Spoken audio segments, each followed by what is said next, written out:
Hello friends, welcome to Tiruppur சமையல் தமிழ். அனைவருக்கும் வணக்கம். இன்னைக்கு நம்ம பார்க்க போகிறது ஒரு அருமையான கும்பகோணம் ஸ்பெஷல் கடப்பா தாங்க. இது இட்லி, தோசை, பூரி, சப்பாத்தி, ஆப்பம் எல்லாத்துக்குமே ரொம்ப அருமையாக இருக்குங்க. கண்டிப்பாக செய்து பாருங்க.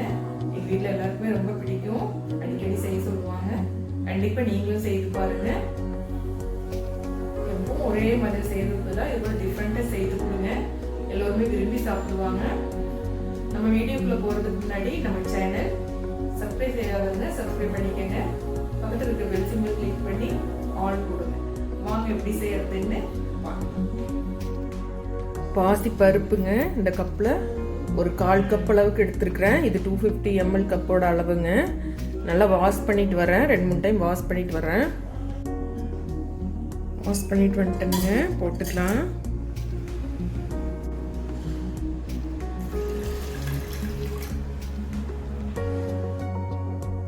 1/2 கப் தண்ணி விட்டுருணுங்க. விளக்கெண்ணெய் ஒரு 2 டிராப் விட்டுருக்குறேனுங்க. பருப்பு நல்லா வேகும், சுவையும் நல்லா இருக்கும். ஒரு 3-4 விசில் விட்டு எடுத்துக்கலாங்க. ஸ்டவ் ஆன் பண்ணிடுறேன்.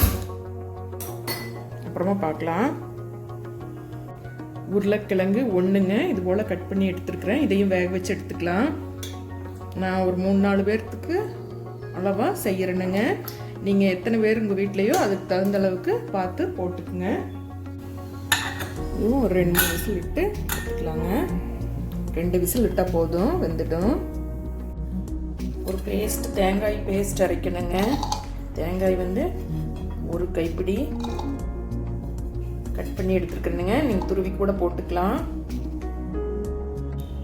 முந்திரி ஒரு 7-8 முந்திரிங்க. இதையும் கொஞ்சமாக தண்ணி விட்டு நைஸ் பேஸ்ட்டாக அரைச்சி எடுத்துகிட்டு வரணுங்க. மிக்ஸி ஜாரில் தான் போட்டிருக்கிறேன். ஒரு பாத்திரம் வச்சுட்டேனுங்க. ஸ்டவ் ஆன் பண்ணிட்டேன். சூடாயிடுச்சு. ஆயில் விட்டுக்கலாம்.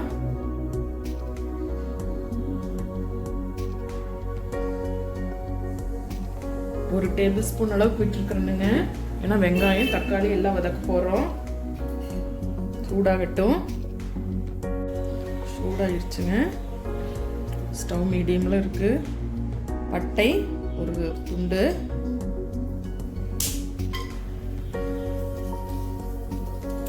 பிரிஞ்சி இலை 1, கிராம்பு ஒரு 2, ஏலக்காய் ஒரு 2, ஸ்டார் அனீஸ் ஒரு பாதி போடுறேனுங்க. கல்பாசி சிறிது,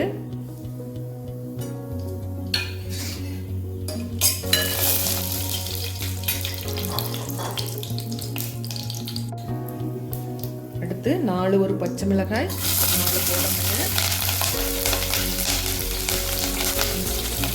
பூண்டு ஒரு 2 பல் கட் பண்ணி போடணுங்க. இதையும் வதக்கிக்கலாம்.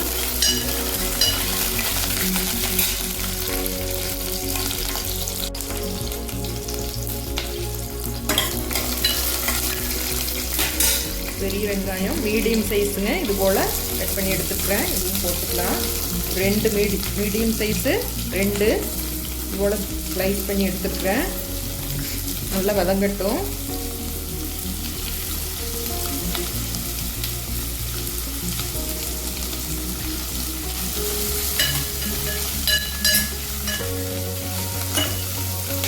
வதங்கட்டும்.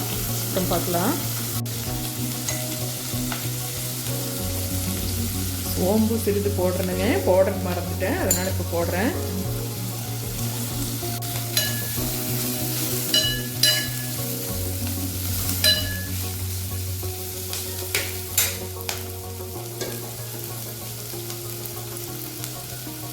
கறிவேப்பிலை சிறிது,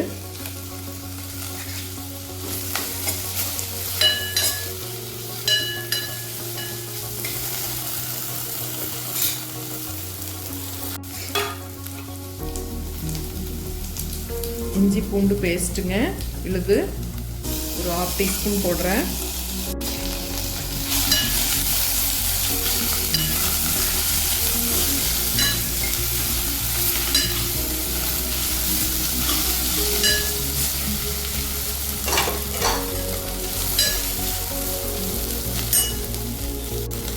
தக்காளி 1 மீடியம் சைஸு இது போல் பெருசாக கட் பண்ணி எடுத்துருக்கேங்க. இதுவும் போட்டுக்கலாம்.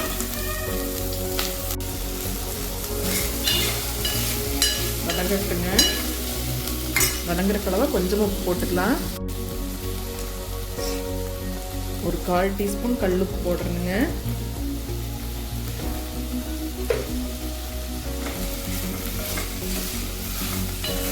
தக்காளி எல்லாம் சீக்கிரம் வதங்கிடும்.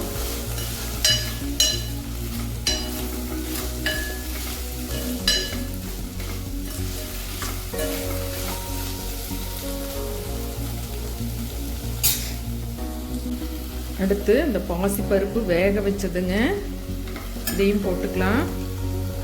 உங்களுக்கு எவ்வளவு கிரேவி தேவையோ அதுக்கு தகுந்த அளவுக்கு பாசிப்பருப்பு உருளைக்கிழங்கெல்லாம் போட்டுக்குங்க. நான் செய்கிறது ஒரு 4-5 பேர் சாப்பிட்லாம்.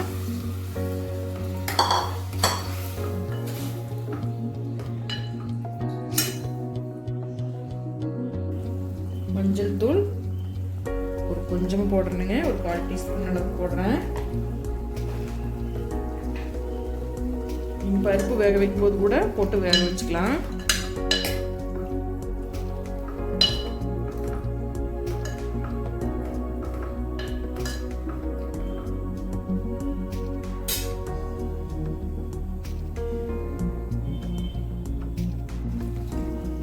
அடுத்து இந்த வேக வச்ச உருளைக்கிழங்கு இந்த அளவுக்கு உடைச்சு விட்டுக்கணுங்க. ரொம்பவும் மசிச்சு விட்டுறக்கூடாது, ரொம்ப பெருசாகவும் இருக்கக்கூடாது. இது போல் பொடிச்சு விட்டுக்குங்க வேக வச்சு.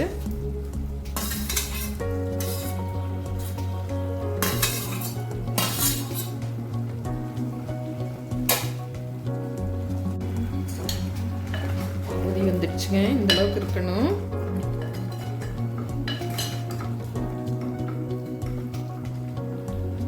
அடுத்து வெங்காயம் அடுத்து இந்த தேங்காயும் முந்திரியும் அரைச்ச அந்த பேஸ்ட்டு இதுவும் போட்டுக்கலாங்க. கொஞ்சமாக மிக்ஸி ஜாரில் தண்ணி விட்டு அளவாக விட்டுக்கலாங்க. எல்லாமே வேக வச்சு தான் போட்டிருக்கிறோம், அதனால ஒரு கொதி வந்தால் போதுங்க. தேங்காய் ஊற்றுனதுக்கப்புறம் ரொம்ப நேரம் கொதிக்க விடக்கூடாது. ஒரு கொதி வந்தால் போதும். உப்பு ஏற்கனவே கொஞ்சம் போட்டிருக்கிறோம், கொஞ்சமாக போட்டுக்கலாங்க. டேஸ்ட் பண்ணி பார்த்துட்டு உங்கள் வீட்டில் எவ்வளோ போடுவீங்களோ அதுக்கு தகுந்த அளவுக்கு பார்த்து போட்டுக்குங்க. நான் கல்லுப்பு ஒரு அரை டேபிள் ஸ்பூன் போடுறேனுங்க. டேஸ்ட் பண்ணி பார்த்துட்டு போட்டுக்குங்க.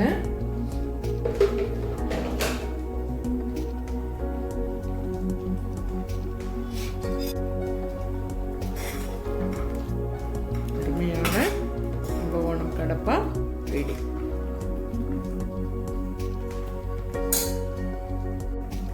ஒரு கொதி வந்துடுச்சுங்க, ஆஃப் பண்ணிடலாம். கொஞ்சமாக கொத்தமல்லி இதில் தூவிக்கலாம். இது போல் வாஷ் பண்ணிவிட்டு பொடியாக நறுக்கி எடுத்துருக்குறேனுங்க. போல் போட்டுக்கலாம். அருமையான கும்பகோணம் கடப்பா ரெடி.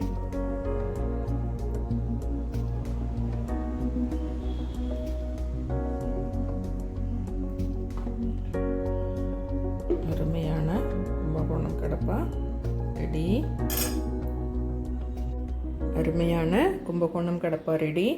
இட்லி, தோசை, பூரி, சப்பாத்தி, இடியாப்பம் எல்லாத்துக்குமே ரொம்ப அருமையாக இருக்குங்க. கண்டிப்பாக செய்து பாருங்கள். செய்து பார்த்துட்டு பிடிச்சிருந்தா உங்களோட ஃப்ரெண்ட்ஸுகளுக்கும் ஷேர் பண்ணுங்கள், லைக் பண்ணுங்கள், கமெண்ட்டில் எப்படி இருக்குன்னு சொல்லுங்கள். என்றும் உங்கள் அன்பில் அருணா. By by.